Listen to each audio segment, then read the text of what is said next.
Good morning po. Good morning po sa inyong lahat. Salamat po sa Diyos, sa Panginoon at sa Espiritu Santo. Sana kayo ay malusog, masaya at masigla kasama ang inyong pamilya, at kung kayo nag-iisa ay masaya kayo sa Panginoon.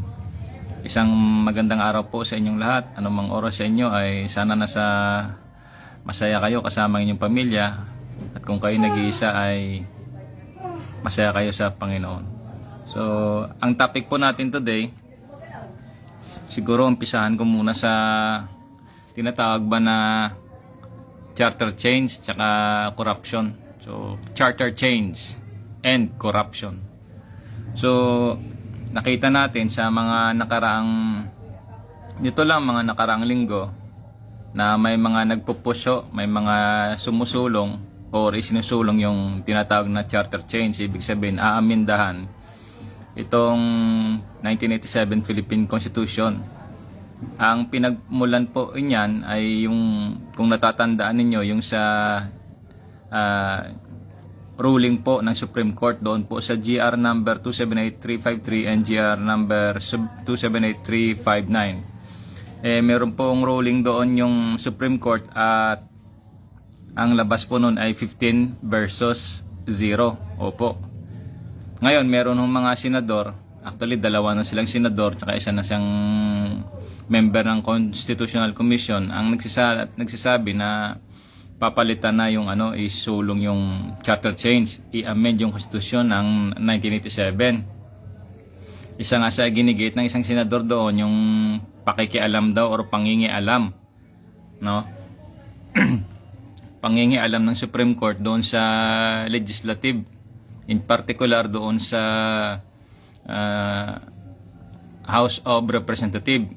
Kasi na-cite ng sa ruling ng Supreme Court, naka-highlight doon yung Article 11, Section 3 subsection 5, na sinasabi, no impeachment proceedings shall be initiated against the same official more than once within a period of 1 year. Dahil doon, talagang makita naman na doon sa plenary ho ng Congress, meron hong 4 na impeachment complaints. Number 1, number 2, and number 3, and number 4. Dapat, kinwash nila yung, ibig sabihin, hindi na nakarating dapat ng plenary iyon, yung kung nakita ng House Judiciary Committee na unsubstantial, walang merit, ibig sabihin kulang in form, ibig sabihin ano ba tawag nito, lacking in form or substance itong first complaint, second complaint, third complaint, dapat doon pa lang sa House Judiciary Committee binasura na, tapos in-entertain nila yung number 4. Tapos yun yung, kasi ang 4 na yun dapat, hindi dapat nagkaroon ng mga report yun. Ikaso nagkaroon ng report, kaya nga nakarating sa plenary. Opo. Ang ginawa naman dun sa plenary, in-archive yung 1, 2, impeachment complaint number 1, number 2, and number 3. Yan po yung mga impeachment na yan, laban po doon sa ating Vice President. Dahil nga sa ginawa ng House, alam naman nila ho yung batas, kasi nga sila nga tagagawa ng batas kaya nga legislative body sila, legislative branch of the government sila. Therefore, mas alam nila iyon, kasi nga yun ang pinaka-function ng kanilang branch, is to legislate. However, nakita ng Supreme Court na hindi nila ginampanan, hindi nila ginawa. Kaya nga as the final arbiter, the highest law in the land, the Supreme Court, ginawa niyang tinatawag niya na check and balances. Opo. So hindi ho yun ang sinasabi ng isang senador na overreach or pangingialam. Hindi ho yun. Kasama ho yun sa konstitusyon. Pag binasa ho ninyo iyan, meron ho yung check and balances diyan. Ngayon, yung pala ang gusto nila mangyari. Kumbaga, para bang kinaber nila yung tawag nito, yung tinatawag niya salita na pangingialam or overreach. Yung pala, ang plano, isulong pala yung charter change. So, ganon. Hindi nila matanggap. Kaya shout out sa iyo, kuya. Sino ba ito? Saglit lang, ha. Masakit nga na katotohanan iyan. Actually nga, tiningnan ko rito sa Google, yung etymolohiya or etymology of corruption. Corruption, etymology, originates from Latin. Corruptio. Yan ang ibig sabihin ng corruption. Is corruptio derived from corrompere or corromper, meaning to break in pieces, spoil, or bribe. Yun yung corruption. So masakit to na katotohanan niyan na ang galaw nila. Hindi man siya masabi na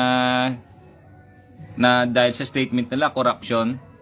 Paano nag-fall sa corruption yung halimbawa? Bakit yan yung tinapik ko? Kasi corruption iyan in a sense na karamihan sa ating mga Pilipino hindi naman maalam sa batas. Therefore, the very statement na galing dun sa isang senador, that's also a form of corruption to sway, to imprint, to embed, to infect the minds of the common Filipino na ang ginawa doon ng Supreme Court is pangingialam or overreach. Hindi Yan. Subtle speech is like a morphine that numbs the brain to think critically. Those are critical statements Bakit Kasi mantakin mo, co-equal branch nga kayo. Kasi senador sa legislative branch yan yung Supreme Court nasa judiciary. Opo. Sabihan mo ng ganun yung ka-co-equal branch mo. Ano saan ang batayan mo? Wala. Anong lakas ng loob meron ka? Di parliamentary immunity. Yun po yun. Ibig sabihin, hindi siya pwedeng basta-basta lang makasuhan. Opo. Pero ako siguro, sa isa kong tingin, kung halimbawa abogado siya, ay ipapadisbar siya. Madisbar yun.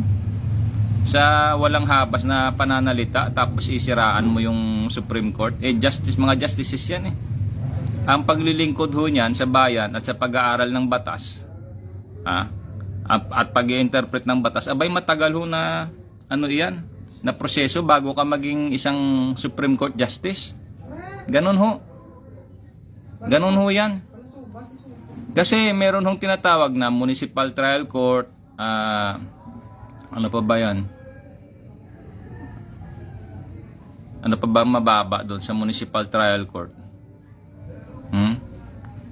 RTC? Ano pa? Mataas yung RTC, kumbaga inumpisahan ko sa mababa Municipal Circuit Trial Court, Regional Trial Court, Courts of Appeal, Supreme Court. Hindi, meron pa nga yung sa mga abogado, Judicial Bar Council, yung JBC. So ganun, under pa pala ng under pa pala ng judiciary branch yan, yung JBC. Opo. Kaso ito namang si DOJ, hindi na siya under ng judiciary. However, yung function niya, more on judiciary pa rin yan. However, under ho siya ng executive branch, yung Department of Justice. Sila po yatang in charge yan sa pag-file ng mga kaso direktamente sa mga tao ng gobyerno Po. Ganun. Ngayon, yung pala ang sadya pala ng isang senador, i-push niya pala or isulong-sulong niya at isinisulong niya yung tinatawag na charter change. Saan siya nagkaroon ng corruption doon? Baka sabihin nyo, nagmamagaling naman itong si Ode Alteram Partem. Ay hindi ho. Isa lang ho tayo sa boses nga siguro magandang i-segment ito sa Vox Populi, the voice of the people. Kasi kung walang magsasalita rito, abay wala na.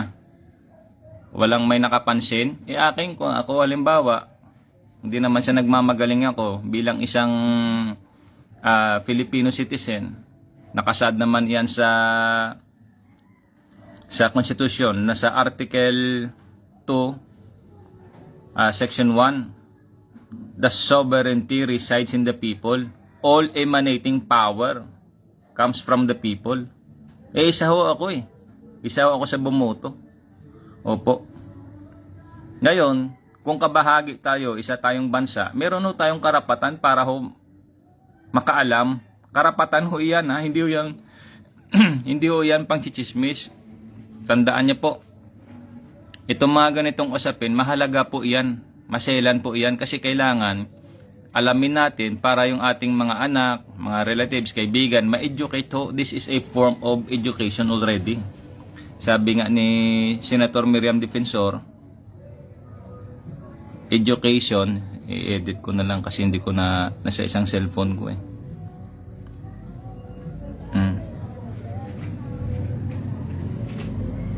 Education is a weapon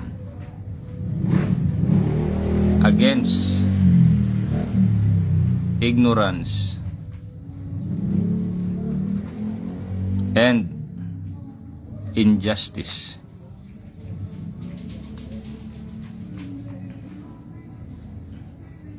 Kita nga pati cellphone ko nagluloko. Ewan ko ba? May pasaway talaga. Mantakay mo, pinipress ko naman yung kwan, wala.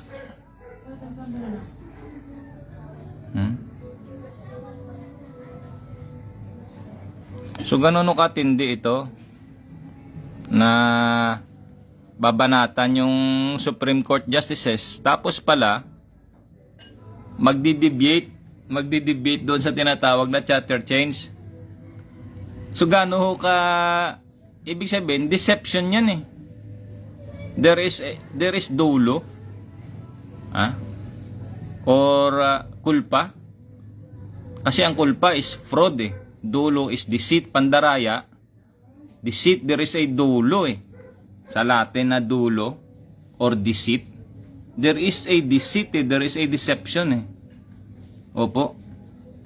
Ngayon, welcome ho. Dahil baka sabihin nyo, grabe man itong mag-assist ito. Opo, hindi man ako abogado, pero masabi ko sa inyo, dyan sa Iloilo City, isa hong karangalan iyan na noong 1996, isa as a backgrounder, hindi man ako nagtapos ng buong masteral na yan, nakapag-aral ho ako ng isang semester dyan sa Asian Theological Seminary, sa New Testament Survey, ginanap dyan sa Iloilo Christian Reform. Opo, dyan po yan sa may River Queen Hotel, tawid ng ilog, si Gaisano City. Dito sa tapat niya is yung Metro Iloilo Water District, tapos yung Hall of Justice, tapos nandun pa nga yata in between ng Nawasa dyan tsaka ng Hall of Justice, yan yatang Boy Scout dyan, ewan ko lang kung nandyan pa. Nandyan ho sa Iloilo Christian Reform, dyan ho ako nag-aral niya noong 1996 ng masteral. Yan po. So baka sabihin nyo, ano bang background nito? Ano bang authority? Hindi ho. Ang akin lang, yung assessment, ginagamitan ko ho ng aking karanasan at mga natutunan doon sa nung ako'y nag-aral ng masteral. Hindi man ako nag-aral sa Bible School ng high school at ng college. Direkta ho isinalang ako sa masteral. Kinaya naman. Kaya naman po. So, salamat sa aking American teacher dyan. Nakalimutan ko na yung pangalan mo, teacher, kasi sa dami ng Amerikano din na ano ko ba, nag-aalangan ako magsabi, baka mamali yung mabanggit ko eh. Opo. So, isa hong magaling na American teacher, napakagaling ho. Mantakay mo, balikan ko lang konti may iba ng konti. Ang sabi niya, some questions daw are not good. Sabi niya ganyan. Habang nagsasalita siya, kasi sabi niya, any question. So nag-post kami nagtanong kami, tapos pinagsusulat niya bawat tanong. Tapos habang binabasa niya, seryoso naman siya. Sabi niya, some questions na not good daw. Sabi niya ganyan. Sabi niya, wait. Let me rephrase that. All questions are good, but some are better. At tawanan kami tuloy. Ibig sabihin, grabe ho siya mag-motivate. Tsaka mayroong isang instance doon, nag-submit ako ng assignment. Mali yung nasagot ko doon, mali yung mga pinagsusulat ko doon. Abay, inulit niya talaga, pinaliwanag niya, inaisa-isa niya. Doon, nagguhit sa isip ko, ganun siya katindi ho, ganun ka tiyaga o magturo doon sa masteral. Kaya nga nabanggit ko rin noong ako'y nag-aaral noon doon sa Asian Theological Seminary na ginaganap noon dyan sa Iloilo Christian Reform. Ano ho yan? Tuwing Friday lang ho yan. The whole morning po yan ng Friday. Ang ginagawa ko doon, Sabi ko, nagsalita ako doon. Sabi ko, hindi lang ako nag-aaral dito ng kurso na ito. Nag-aaral din po ako, pati ikaw teacher, pinapag-aralan ko. At never in my entire life, sabi ko sa pag-aaral, nakakita ng kagaya mo. Na ikaw, minomotivate mo kami, bagaman ganito. Talagang may diin ka ho sa pagtuturo. So, ganun. Kumbaga yung style of teaching ng aking professor, pinapag-aralan ko rin at napag-aralan ko talaga. Nakita ko iyon. Tapos paano siya mag-isip. Opo. Meron pa nga isang instance doon. Nagbigay siya ng fast reading ba? Pang ilan pa lang inabasa namin siya, nakabasa na siya ng marami. Pero siyempre, naintindihan ko naman yon. Kumbaga may mga sikreto dyan, hindi ko naman binabanggit, tsaka hindi ko nilalabas. Sobrang tagal na no, 1996 pa. Nandito lang yung sa loob, hindi ko nga nilalabas. Kahit ngayon hindi ko ilabas, ayaw ko. Nakikita ko yon. Ganun lang ho iyan. Ngayon balikan natin, bakit ba ako nakialam or may pakialam sa ganyang bagay? Kasi ho, bakit at yung topic ko is corruption and ano ba ito? Charter change. Yung pala ang gusto niya, charter change. So there is dulo in his statement. That statement referred to or against doon sa ruling ng Supreme Court. Ganun ho. Yung pala yung ano niya lang, kumbaga yun pala yung icing niya, pero yung loob pala nun, may lason. Opo. Matamis yun eh, siyempre mahimok mo ba? Masway mo, influence mo yung ano, yung thinking ng mga tao. That is also a form of corruption.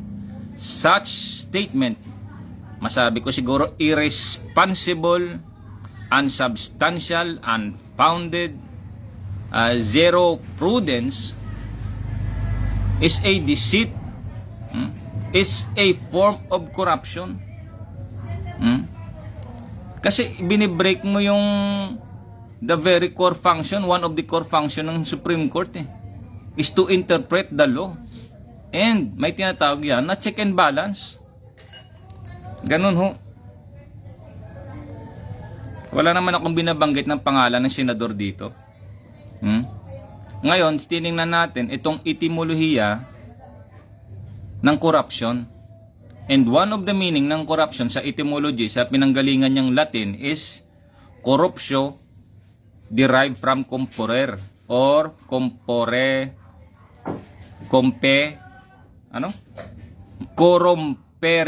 or corromper. Yung pala, corruption from the Latin, corruptio. Ano ibig sabihin yan? To break in pieces. Yung statement mo na yan, halimbawa, hindi ka naman Supreme Court Justice, hindi ka nga nakarinig doon ng interpolation nila doon sa Supreme Court. I don't know if the legal word or the proper term sa interpolation doon sa Supreme Court or deliberation nila. Hindi ka nga present doon Tapos sabihin mo na pangingialam, napakalinaw ho, nakasado yan sa Article 11, Section 3, Subsection 5 states, no impeachment proceedings shall be initiated against the same official more than once within a period of 1 year. Therefore, hindi pangingialam iyon kasi may tinatawag na ebidensya ano yon? Documentary evidence. Ano yung mga documentary evidence? Yung nandun sa plenary, impeachment complaint number 1, impeachment complaint number 2, impeachment complaint number 3, and impeachment complaint number 4. 1, 2, 3, in-archive po doon sa House. At yung number 4, complaint, nagkaroon ng 1/3 and articles of impeachment, calendared and transmitted to Senate for Senate trial. Therefore, napakalinaw ho iyan. Talaga hong unconstitutional. Again, quote, unconstitutional. Unquote. Kaya nga 15-0 Ngayon, balikan natin. Corruption. Again, ang corruption galing sa salitang Latin na corruptio.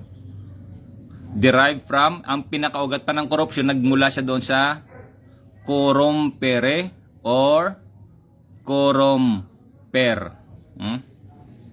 Ang ibig sabihin, to break into pieces.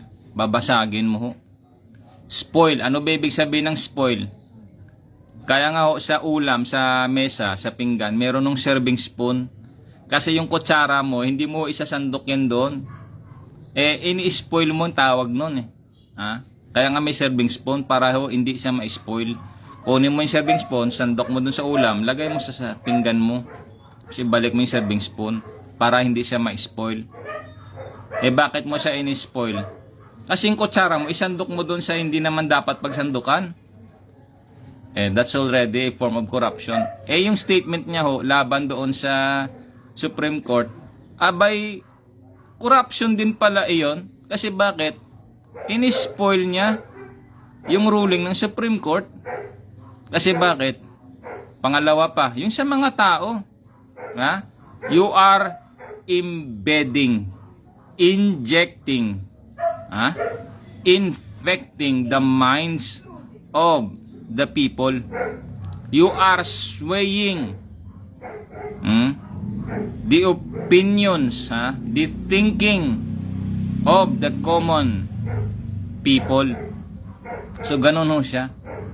And that is a form of corruption. Ayon ho sa definition na sinasabi natin dito.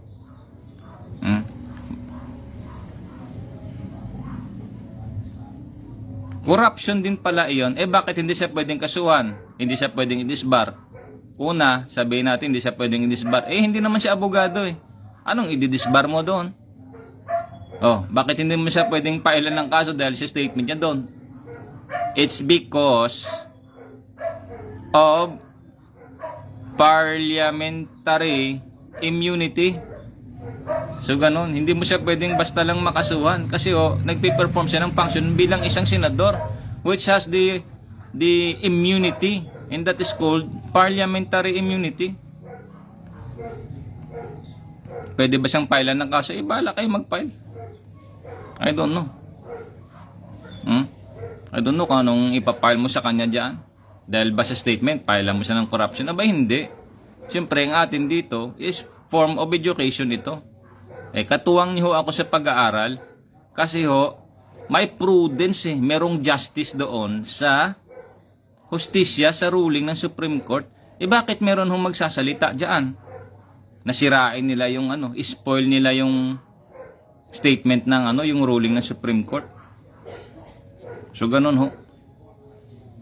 At diyan sa Coast Guard, isa rin akong diyan, naging researcher, naging drill instructor, at saka meron akong 6.09. Dati rin akong salesman. Kung ano-ano na lang At nakikita naman ninyo yung sinasabi dito, hindi akin, kumbaga sa resources po natin or sa referensya. Tuloy ko lang. Corruptio or corrompere, Latin It combines prefix and rompere, to break.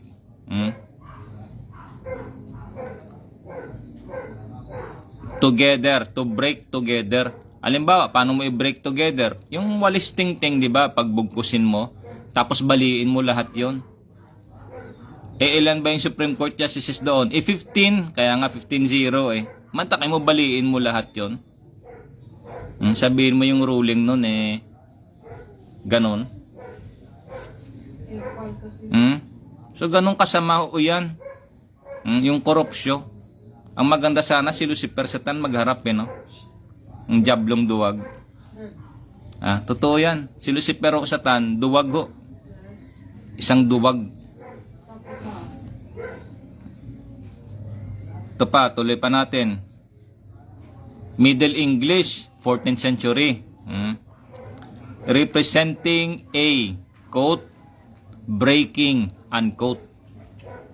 Breaking of what? Of moral, physical, or functional integrity. There is a functional integrity, yung Supreme Court. That is the final arbiter, the interpreter of the law, the final interpreter of the law. So was that statement from a senator a form of corruption? Corrompere? Yes. It merits corruption or corrompere.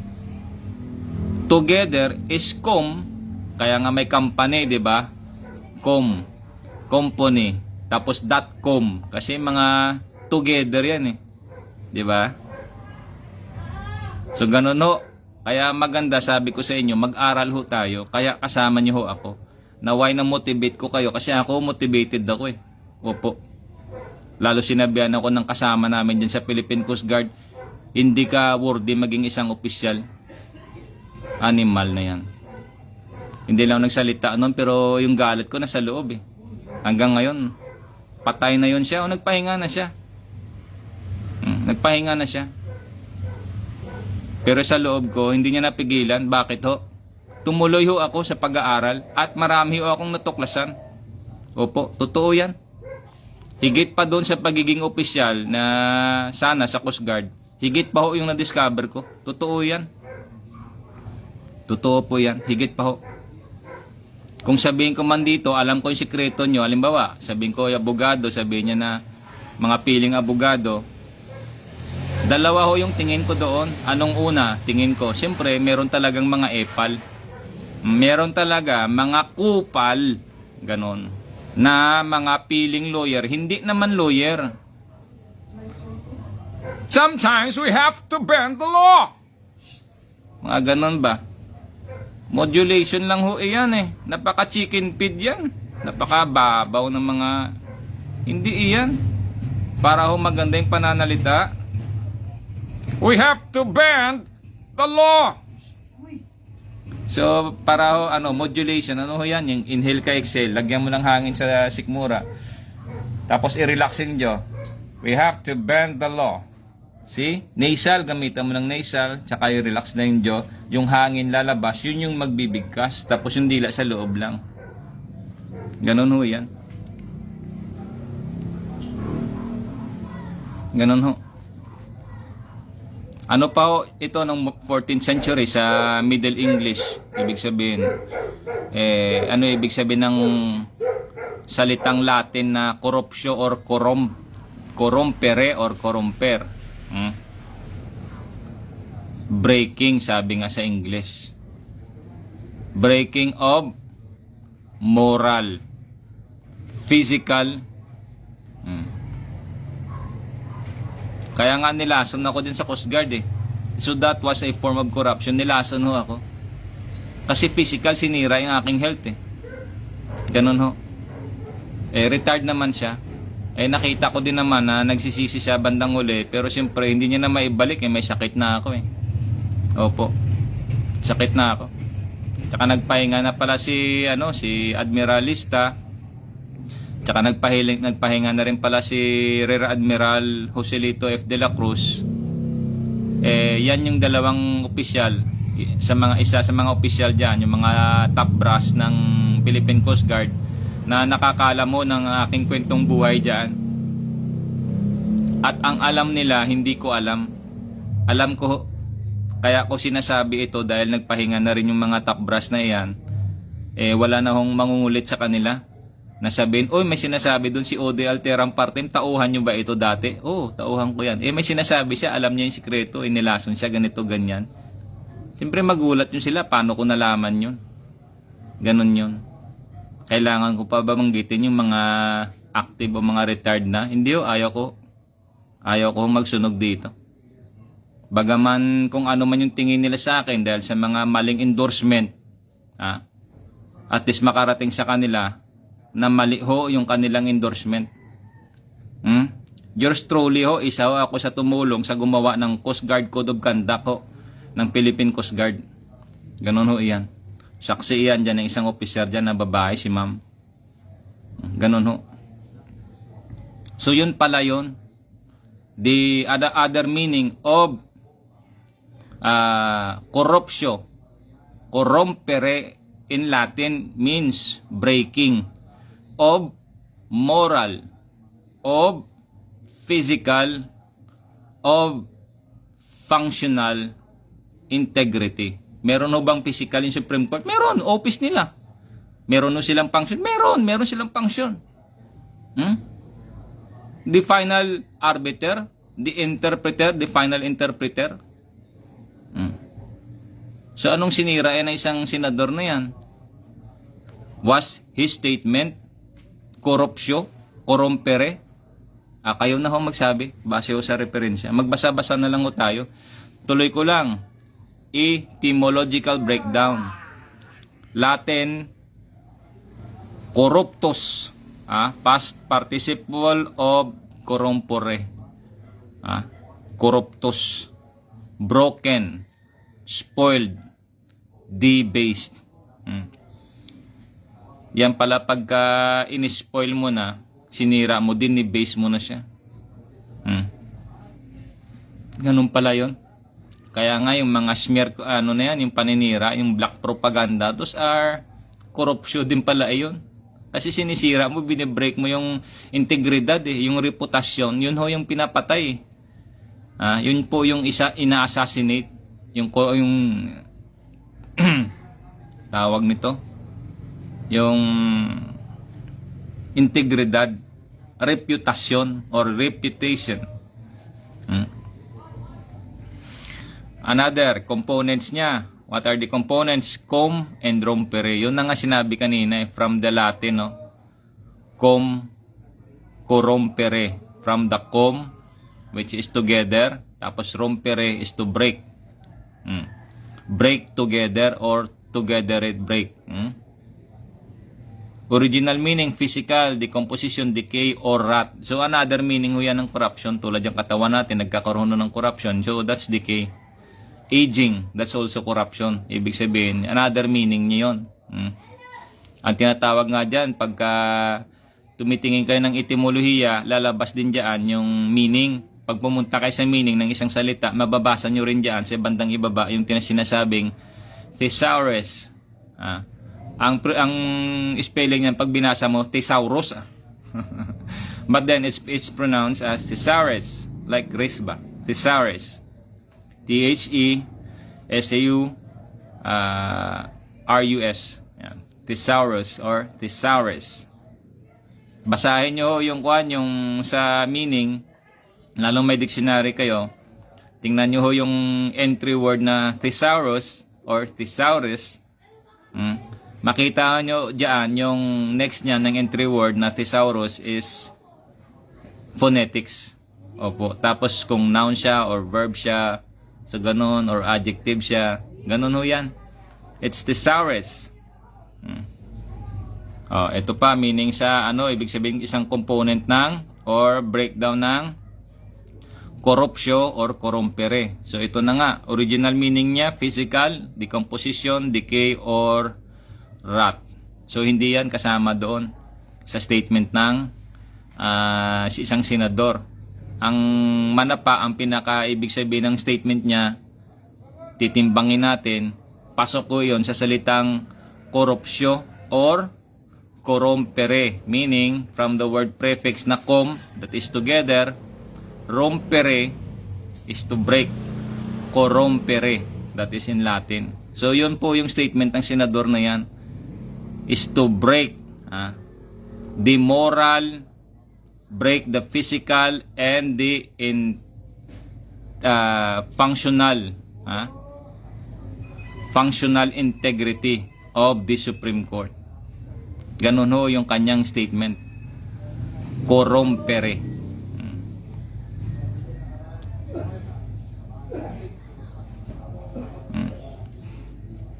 Tapos dito, Ay, baka sabihin nyo, bakit sa binasa namin sa Latin, corrompere, bakit doon nanggaling com? Kasi may nga combination no, iyan. Alam naman ho natin, tulad sa basketball, combination ng basket, tsaka ng ball. So, ganun ho siya. Doon nga sa corrompere, ganun din ho. Ina-adjust nila yung meaning. Kasi, alam ba, babasahin mo corrompere or com. Kasi may mga meaning yung bawat salita, tulad yung com, company, or together. Tapos rompere, which means to break. So yan o sa Latin. So I don't know ba, siguro kailangan talaga nila ng salita. Pero mapapahaba tayo Tuloy ko na lang ito kasi kaunti na lang ito. So dito, figurative evolution, nag-evolve by the late 14th century. It evolved to mean the destruction of moral integrity, bribery, or the debasement of character. So, debasement of character, ibig sabihin, corrompere did not only mean to break the functional integrity of the Supreme Court, the physical integrity of the Supreme Court, but also the moral. Sino yung involved ng mga justices? Ang dami ho nun. Takay mo, siraan mo yung ganyan. Napakasama ho. Tapos pala, papasok doon sa tinatawag na charter change. So there is dulo in that statement. Ano yung dulo? From the Latin of deceit. Kaya nga sa revised penal code sinasabi niyan, culpa and dulo, that is fraud and deceit. There is fraud and deceit. So again, yung meaning pala ng corruption or corruption, kung titingnan nyo sa thesaurus, maganda ho, maraming ibig sabihin yan. Pero balikan nyo lang lagi yung etymology. Opo, at least makita nyo yung evolution, mga components, mga ganun ba? Yung evolution niya, ganun. Kaya tawag yan, transition. Yung pagbabago, yung pag-transpire niya, nag-evolve siya, ganun. Apa ba? Napasok ko lang sa akin. Isa pa nga dyan sa yung disruption, pwede rin yun Disruption also falls doon sa kategorya ng corruption kasi dinidisrupt mo Disrupt. Tulad yan ako, mag-retire na lang ako sa Philippine Coast Guard, nagre-re-enlist ako noon. Dapat ngayong taon yung papel ko nakasalang na yan doon for retirement Ang ginawa ba naman sa akin, i-discharge ako, honorable. Tapos, ang mangyari, magre-re-entry ako. Tapos, magre-entry ako. Magre-re-enlist pa rin kasi kailangan talaga magre-enlist ka After nyan, re-entry, re-enlist, mag-retire. So, paano kung magawa yan pinahirapan lang talaga. So, makita mo, there was a form of corruption or recompere doon sa ginawa sa akin. So at least nasabi ko ito para man documentary man ito, ibig sabihin digital evidence man ito, no? Digital evidence man ito para ibig sabihin pag nakakita ko ng abogado halimbawa, pwede ko ma-filean ng ganyan. Opo. Kasi mag-i-evolve yung pwedeng mga kaso na magkakasama doon sa ginawa sa akin Tulad yan, 9 months na ako nilambitin pa rin. Makita mo talaga, meron talagang abuse of power. Napakalinaw talaga yan. Ganon lang po iyan. Kaya sa ating pag-aaral, this is a form of academic purposes to educate. Sabi nga ni late Senator Miriam Defensor Santiago, nandyan naman education is a weapon against ignorance and injustice. So ganun So kung meron kayong comments, suggestions, whatever, comment section down below. And I'm very willing to answer your questions the next Facebook Live. And thank you sa aking mga followers and viewers na patuloy sumusubaybay sa ating Ode Alteram Partem sa segment na Vox Populi. So ganun po. Ang ating topic ay corruption and charter change. Abay, nga pala, total, nabanggit ko na rin lang charter change. Meron din akong gustong i-infuse din, gusto kong dumalo Opo, gusto ko Kasi doon sa isa sa gusto ko ring Wala kasi pang resources eh. Wala pang mga means ba. Punta doon sa House para makinig ba sa ano ba yung procedure doon sa House Judiciary Committee. Sigurado yan. Rules of court yan or the rules of evidence yan eh. Ganun o yan. Tulad yung nakaraan, nabanggit ko naman dito. Ano ba yun? Yung sa Section 1, ano dun? Rule 128 to Rule 134. Yan. Rule 128 to Rule 134. Yun po yan sa Rules on Evidence, sa Rules of Court. Ano pa ba?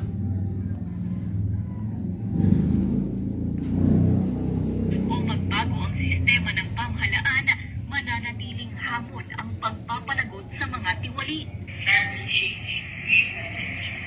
We must remember that even in charter cases, or whatever form of government our country chooses to adopt, we must anchor ourselves in the road of demanding accountability and going after corruption in any situation. Ayon pa sa kanya, dapat unahin ng ombudsman Ang nangyayari kasi, ganito ho, naalala ko pa, gusto kong idagdag, yung salitang justice, opo. Kasi, bakit ho merong tatlong branch? Para ho pag na-compromise yung isang branch, meron pa hong natitira, may tatayo pa ho. Pero sa ngayon, bumagsak na yung dalawang side. Kung merong tinatawag na isosceles triangle representing doon ng branch of the government or branches of the government, yung pyramid na yan. Kasi isa pa sa tingin ko dyan, yung pyramid na yan, it's not coincidence. It has a very logical, meaningful, legal reason. Yung pyramid na yan sa Philippine flag. Coincidence ba yung tatlong branch natin? Sulat ko nga.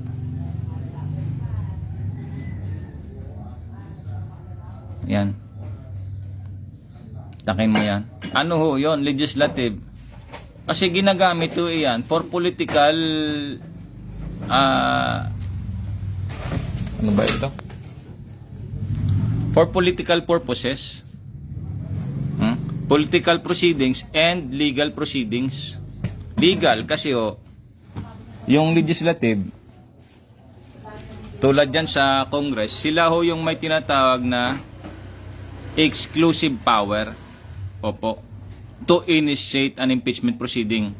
Article 11, Section 3, Subsection 1. Nandyan ho. Yan po.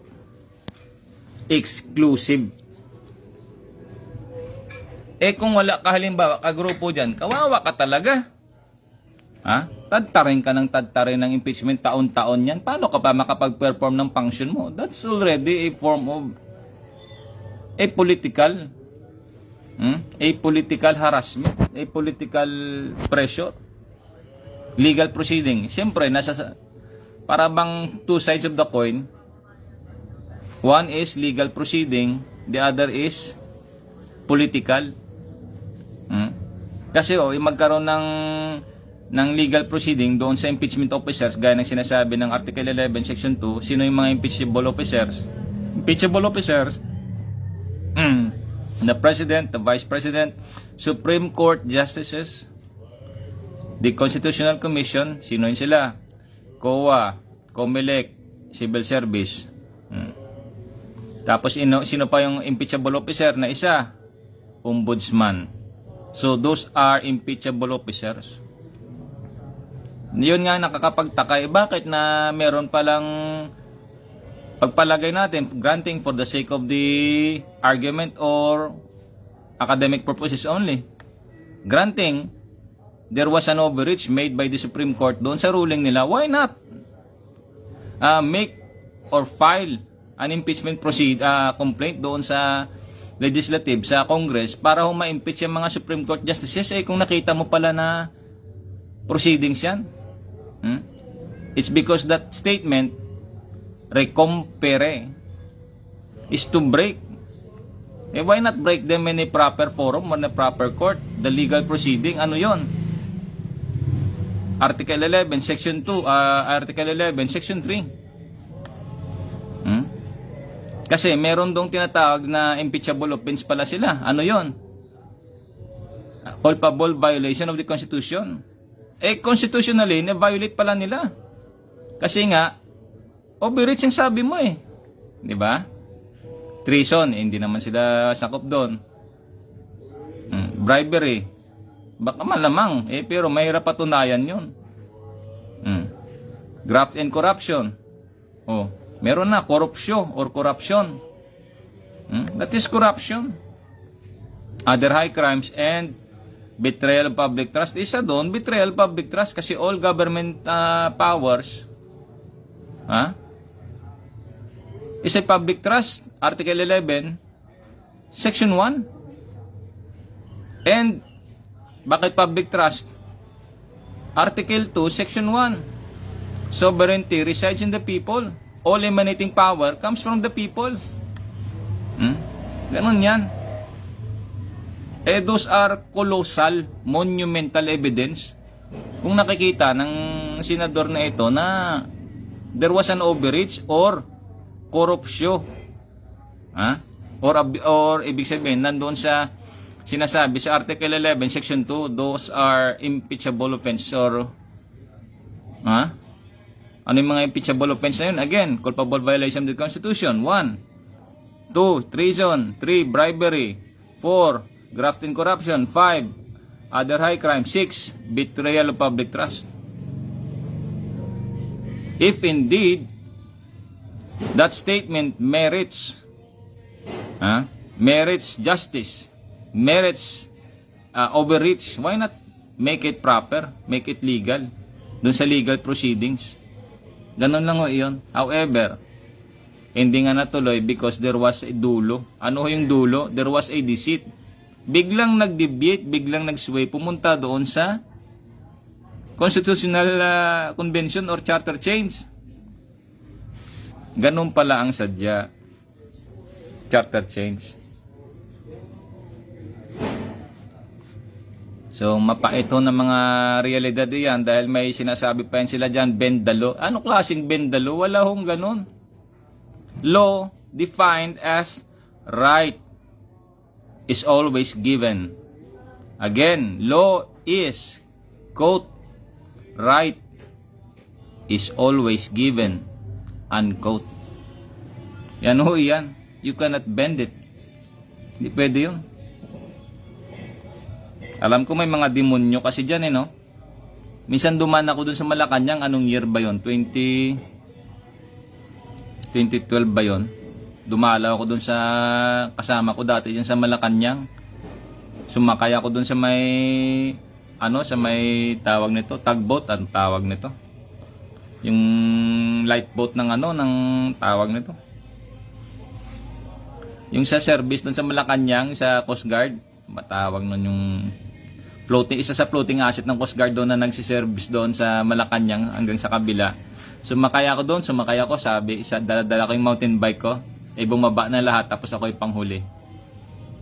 Pagdaan ko doon mismo sa Malacanang, palabas na ako ganyan, napangiti lang ako doon sa duty, sa Sentinel doon sa may Malacanang. Chip, sabi ko tap, sabi ko ganyan, kiraan lang, sabi ko. Abay, napahinto talaga ako, napatingin ako sa Malacanang ganyan. Sabihin ko sa inyo, ang lakas ho ng higop Grabe ho, malakas ho yung, meron hong kakaiba doon, mismo dyan sa Malacanang. Opo. Kaya nga sabi ni Mayor, hindi ako natutulog doon, mantaking matutulugan lang, may nagmamasahe pa sa'yo, multo. Meron talaga. Opo. Isang ang incident, minsan dumaan ako dyan sa may City Hall ng Manila. Abay, parang kinuryente ako doon, napahinto rin ako parang gano'n no. Nagulat ako, sabi ko sakit nun napahinto ako tapos tumingin ako, inatrasan ako tapos tumingin ako ganyan. Mga demonyo ba no? Opo, meron din dito sa bahay, lumusot yung ulo doon sa kisame ganyan no, sa bubong tsaka pader, lumusot ganyan. Nakahiga ako yun, napatingin ako ganyan, ayaw man tumingin, gumanyan. Nag-side view, ayaw ko titigan sa mata Tapos meron dito, naglalakad, nakala mo tubig sa lamin ganyan, biglang napahinto. Nagsiselfon ako, nagbabasa ganyan. Huminto ganyan, tinitingnan ko ganyan. Akala ko magpapalitan nyo. Pero nakita ko talaga yung hugis ganyan. Akala ko magpapalit, tinitingnan ko yan, titigan ko yung mukha. Kasi makita ko yung bilog, yung parang ano, yung hugis, makita mo yung kahit na sabi mo para siyang bubog, para siyang tubig na naglalakad ganyan. Ganun ho. Ang dami na ho, dami pa akong makwento sa inyo kung horror lang, dami ho. So ganun. Dyan sa mga office ng government, meron talaga dyan. Nakasaad naman sa Biblia yan yung Ephesians 6:12. Opo. Mga high places yan sila For we not only struggle by our own flesh and blood, but by principalities and powers. Nasaan ho yan sila? So ganun ho. Marami hong accounts din sa Bible na ano talaga yung mga powers na yan, nandyan yan. So they corrupt people. They sway. Baka sabihin nyo, meron din yan sa lahat ho yan. Basta lahat ho ng government offices, meron ho yan. Kahit dyan sa amin sa Coast Guard, meron dyan tulad dyan sa Coast Guard Education and Training Command. Nakita ko talaga tumago sa electronic door. Kaya pala sabi ko mga kasama ko na ito, takot na takot dito. Lagi akong tinatawag na. Kasi nasign ako din sa operation sa Coast Guard Education and Training Command dyan sa may Parola. 2000, ano yata. Doon basta ako naging POIC dyan sa operation Opo. Kaya pala yung mga kasama ko, Chip, sabi doon ka lang doon ka na mag computer, sabi niya gano'n. Yung pala, takot pala sila. Opo. So, ano pa ba?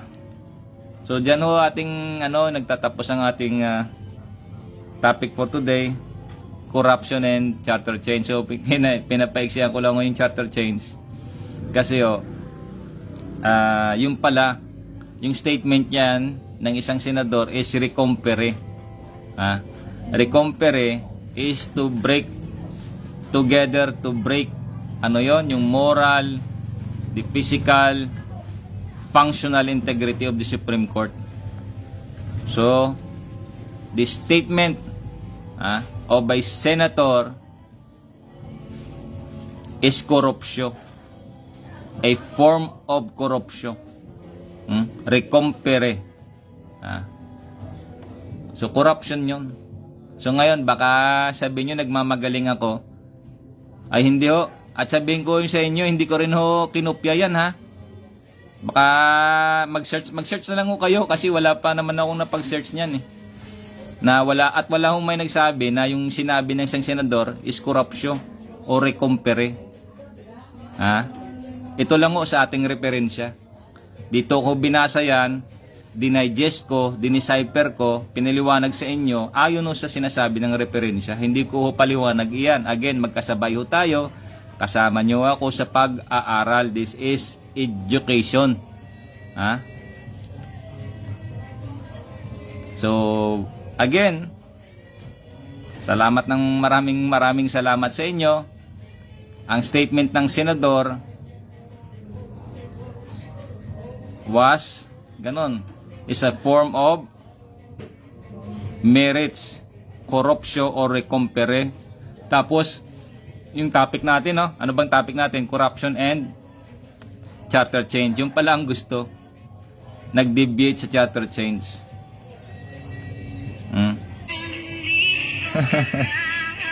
So, mag-search na lang ho kayo. I challenge mag-search ho kayo.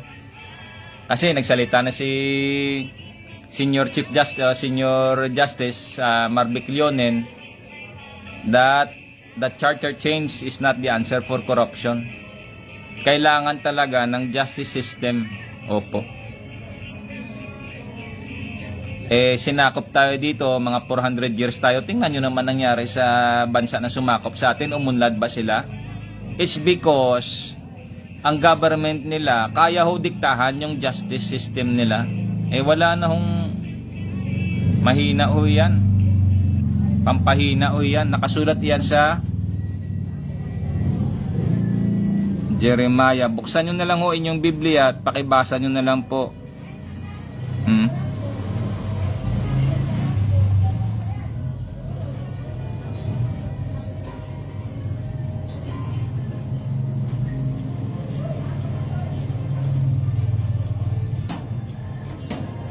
God is justice. Isulat ko na lang Bahala na kayo magbasa. So, I hope today nabigyan ko ho justice yung aking topic na corruption and charter change. At natuto pa ho tayo. The word corruption came from Latin word corruptio or recompere. Anong key components ng recompere? Com and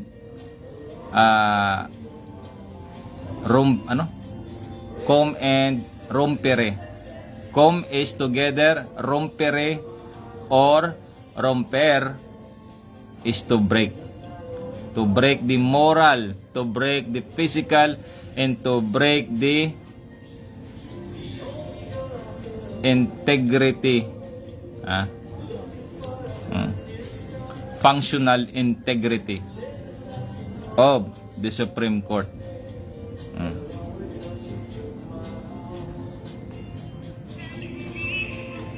So, salamat ng maraming salamat. Sa Diyos po ang karangalan at ang kapurihan sa Panginoon at sa Espiritu Santo. Sa taot sa aking mga magulang, sa aking kapatid, mga pamangkin, mga kaibigan. Again, ito yung ating segment na Vox Populi, Voice of the People. Ito po ang inyong host, Jesus Sukgang Jr. Ode Alteram Partem. Let us hear the other side. Amen.